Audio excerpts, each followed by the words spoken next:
Bonjour, donc pour cette deuxième partie du cours, on aura l'occasion de travailler avec les middleware de communication entre les objets distribués. Donc là, il s'agit toujours d'une architecture client-serveur, sauf que dans ce cas-là, le client il va essayer d'exécuter quelque chose qui est déployé chez le serveur.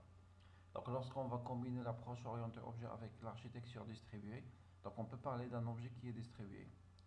Donc il y a plusieurs exemples dans lesquels on peut mettre en place une architecture distribuée. Prenons juste le cas de gestion sécurisée de paiement.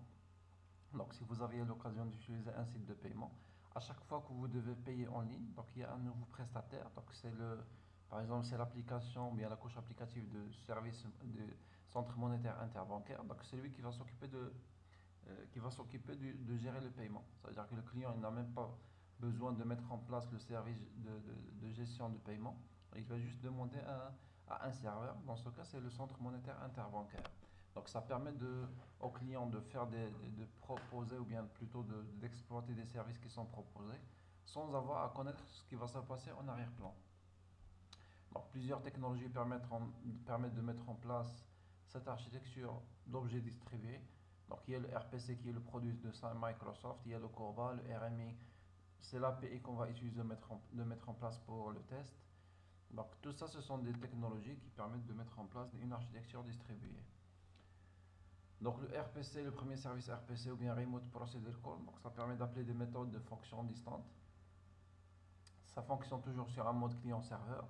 Donc ça peut se faire dans un langage de programmation hétérogène, c'est-à-dire que le service et le client peuvent ne pas être sur le même langage. Donc ça permet une transparence puisque grâce à la hétérogénéité des langages de programmation. Donc déjà, au niveau du client, il y a le stab. Et au niveau du serveur, il y a le skeleton. Donc ce sont les deux objets qui permettent de communiquer à travers le réseau. Donc le stab, c'est lui qui va intercepter la requête du client, il va l'envoyer vers le serveur. Et le skeleton, c'est lui qui va reprendre la requête que le stab il a envoyée.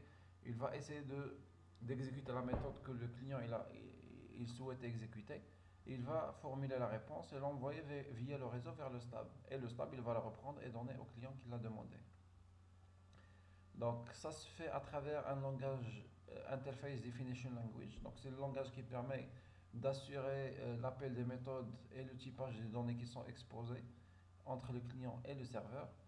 Donc les deux objets c'est le stub et le skeleton. Donc le stub c'est le proxy côté client. Donc ça permet de recevoir et d'acheminer les requêtes du client. Et dans un sens inverse, ça permet de récupérer les réponses et les transmettre au client qui les a demandées. Tandis que le skeleton, c'est le proxy côté serveur. Donc ça permet de récupérer la requête dans un premier temps qui est reçue du côté du stub. Et ça permet aussi de recevoir et d'acheminer la réponse vers le stub qui l'a demandé. Donc on a dit que le client, lorsqu'il va solliciter cette méthode, c'est-à-dire il peut juste appeler la méthode. Donc le stub, il va intercepter cet appel de méthode distante qui est déployé chez le serveur. Donc il va envoyer cette requête vers le serveur. Maintenant, du côté des serveurs, qui est-ce qui va la récupérer? Donc c'est le skeleton, c'est le stub du serveur. Et par la suite, il va chercher la fonction demandée par le client. Donc il va essayer de l'exécuter, récupérer le résultat.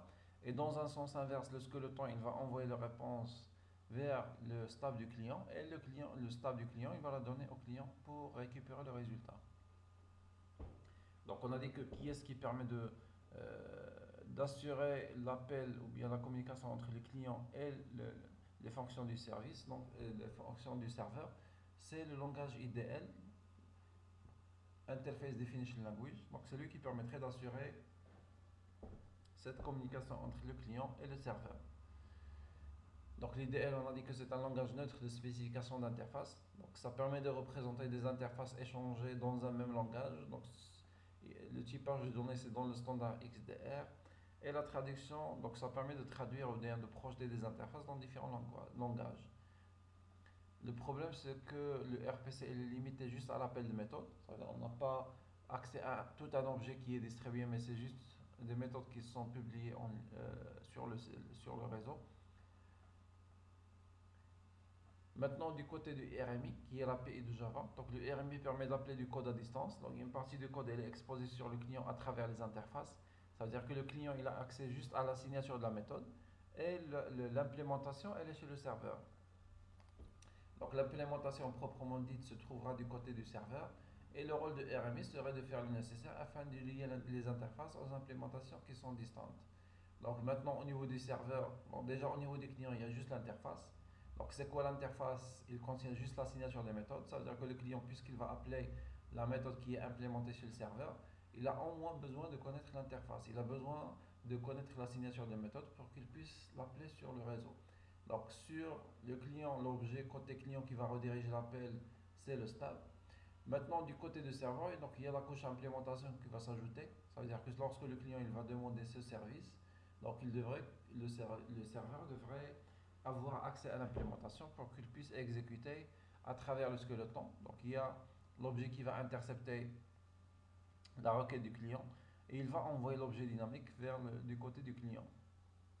Donc le client peut être mis à jour de manière transparente par un simple redéploiement au niveau du serveur. Ça veut dire que si jamais on veut changer le comportement de la méthode, c'est pas la peine de la changer au niveau des clients et au niveau du serveur. Donc ça revient juste à changer au niveau de la couche implémentation du serveur. Donc l'exécution distante de la méthode est masquée au code client. Ça veut dire que le client n'a même pas besoin de connaître ce qui va se faire à l'intérieur de la méthode. Il a besoin juste de récupérer, d'exécuter la méthode et récupérer le résultat. Donc toujours on va faire référence au cas de paiement.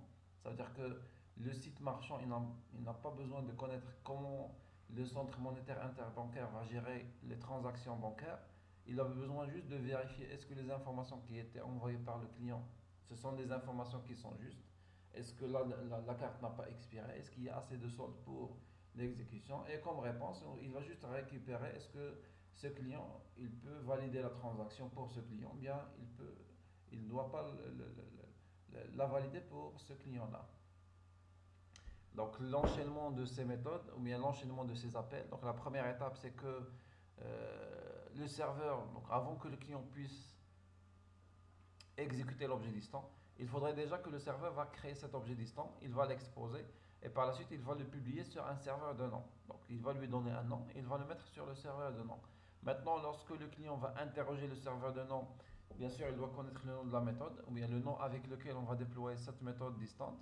Donc la première des choses, il va interroger le serveur de nom. Donc déjà on va récupérer, donc le stable il va récupérer il va récupérer la réponse. Est-ce que il y a quelque chose qui est publié avec tel nom? Donc une fois il va la récupérer, il va récupérer une réponse qui est favorable.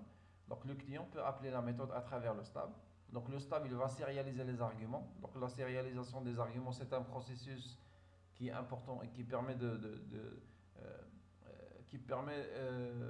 d'envoyer quelque chose sur le réseau. Donc toujours le terme sérialisation, ça veut dire on va sérialiser un objet, c'est de le préparer pour un envoi vers le réseau. Donc lorsqu'on va sérialiser les arguments, le serveur d'objet il va récupérer cette sérialisation ou bien ces arguments sérialisés. Donc lorsqu'il va les récupérer, c'est le skeleton qui va intercepter cet appel ou bien cette requête. Donc le skeleton il va appeler la méthode de l'objet distant. Bien sûr, lorsqu'on va appeler la méthode, on va s'attendre à un retour.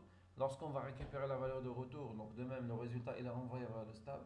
Et le stable il va envoyer le résultat de retour vers l'application cliente. Et de cette manière, le client, il a exécuté quelque chose qui est chez le serveur. Il a quand même récupéré un résultat qu'il peut exploiter, qu'il peut manipuler, qu'il peut injecter à l'intérieur d'une fonction du client. Maintenant, comment ça va se faire? Donc, la première des choses, on a dit qu'il faut implémenter une interface. Donc, c'est une interface qui hérite de la classe remote. Donc, remote, on a dit qu'il fait partie de l'API java.rmi. Donc, la première des choses, il faut publier la méthode. Il faut publier la signature de la méthode. Donc, on va juste publier la signature et on va mettre throws remote exception. Ça veut dire qu'il y a une exception de type remote si jamais il y a un problème au niveau du réseau ou bien si jamais la méthode qu'on cherche il n'a pas été publiée sur le registre des noms. Donc ça c'est l'interface. Par la suite, il faudrait créer une classe qui va implémenter les différentes méthodes définies dans l'interface. Donc dans notre cas, il y a juste une simple méthode qui permet d'additionner deux nombres entiers. Donc il y a l'implémentation qui prend en argument deux entiers, qui va additionner, qui va retourner un entier. Maintenant, une fois on va déployer ou bien implémenter la méthode, donc il faudrait la publier. Donc pour la publier, donc on va le voir directement sur le NetBeans.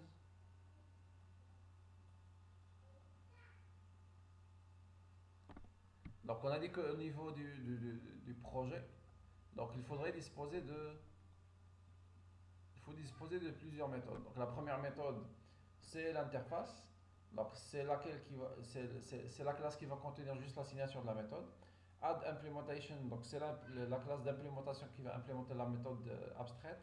Et par la suite, on a le client et on a le serveur. Maintenant, qu'est-ce qu'on va retrouver à l'intérieur de ces différentes classes? Donc, commençons par l'interface. On a dit que pour l'interface, c'est juste une classe abstraite à l'intérieur de laquelle il y aurait juste la déclaration de la signature. Donc, on va retrouver juste la signature de la méthode.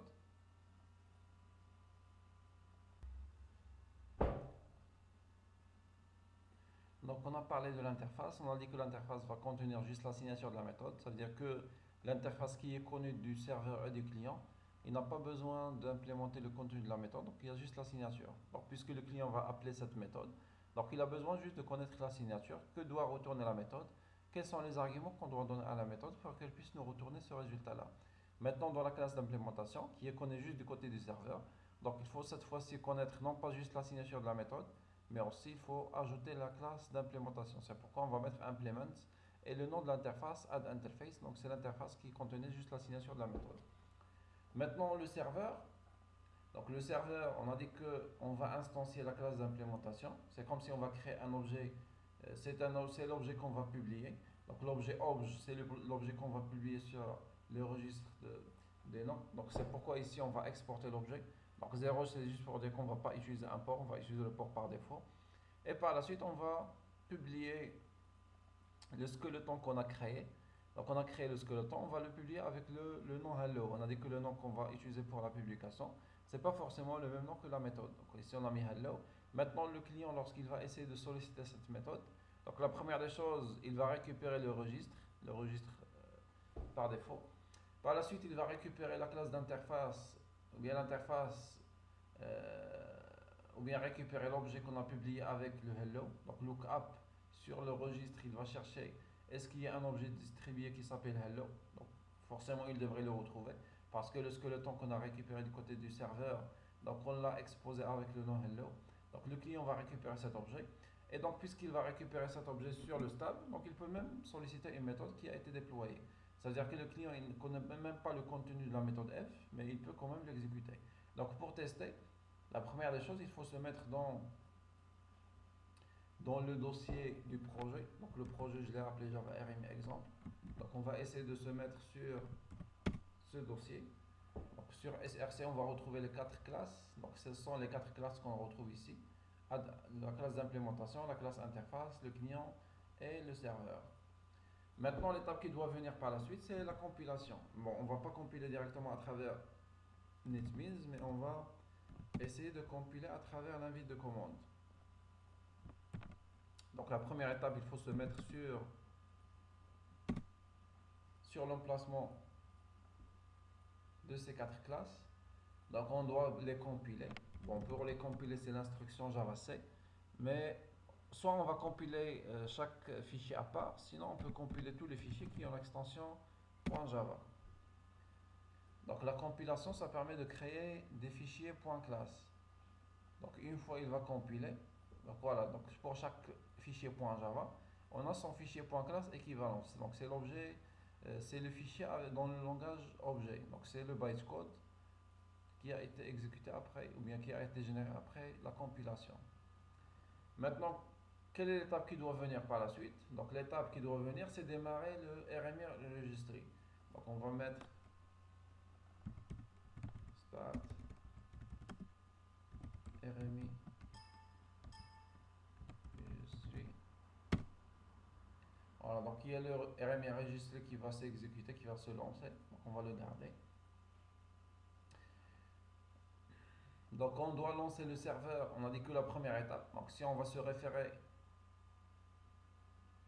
à ce diagramme-là, donc on a dit que la première étape, avant même d'exécuter le client, bien sûr, il faut exécuter le serveur pour qu'il puisse publier et exposer les objets qui sont distribués. C'est la raison pour laquelle l'étape qui doit venir par la suite, donc c'est l'invocation, c'est le lancement du serveur pour la création de l'objet et l'enregistrement dans le RMI registry. Donc là, on va exécuter la classe serveur. Donc pour la compilation, c'était JavaC. Pour l'exécution, c'était juste Java. Donc on va mettre Java et le nom du fichier serveur.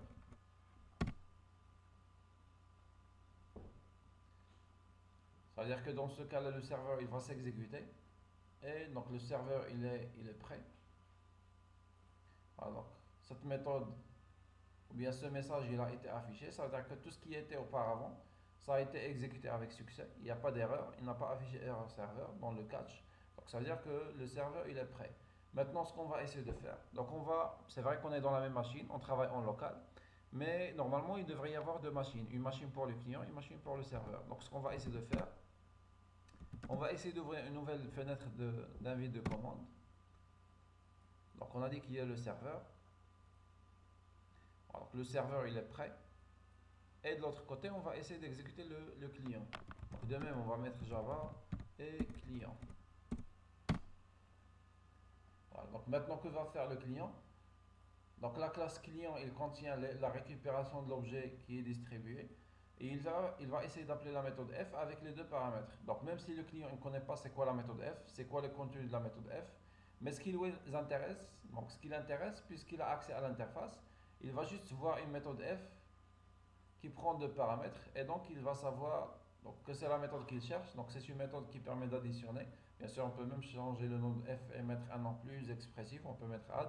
Mais de toute façon, le client il va exécuter cette méthode juste en connaissant la signature. Donc lorsqu'on a exécuté 15, 7, donc au niveau du client, donc on a récupéré le résultat 22 et la méthode addition invoquée par le client. Donc c'est le message qui a été exécuté ou bien qui a été affiché par le client.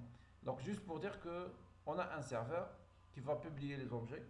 Et dans les objets, bien sûr, dans l'objet, ce qui nous intéresse, c'est l'invocation des méthodes d'une manière distante. Donc il y a le serveur et il y a le client qui va exécuter une méthode qui est déployée chez le serveur. Et qui est-ce qui va assurer cette publication? Donc c'est le RMI registré, ou bien le registre des noms, de telle sorte lorsqu'on va essayer de récupérer l'objet distant avec son nom, donc il y a le RMI registré qui va faire le lien entre le client et le serveur.